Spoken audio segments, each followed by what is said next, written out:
Hello everyone, welcome to Ramdhenu by Legal Cluster. Ramdhenut আমি বিনামূলীয়াকৈ আপোনালোকক মেইনছৰ বাবে প্ৰিপাৰেচন কৰাই আছো। আশা কৰো আপোনালোকৰ মেইনছত সহায় হ'ব। আজি মই আপোনালোকক কেইটামান ইম্পৰ্টেন্ট অসমীয়াৰ অৰ্থসহ বাক্য ৰচনা দিম, অৰ্থাৎ অৰ্থ লিখি বাক্য ৰচনা কৰা কেইটামান উদাহৰণ দিম।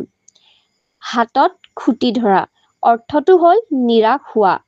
আৰু বাক্য ৰচনা, পৰীক্ষাত অলপ নম্বৰ পাই হিমন্তই হাত খুটি ধৰিলে।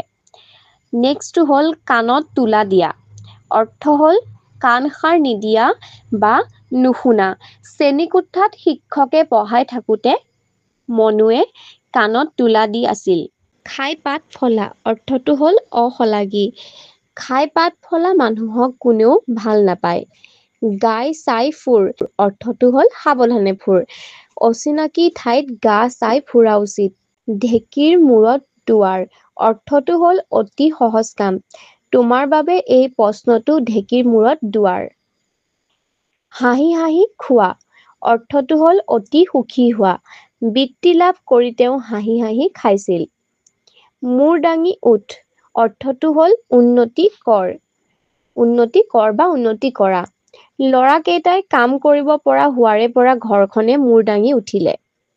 মাটিত শুই পৰা, লাজ পোৱা বা দুখত ধ্বংস হোৱা, এইটোৱে হৈছে ইয়াৰ অৰ্থ।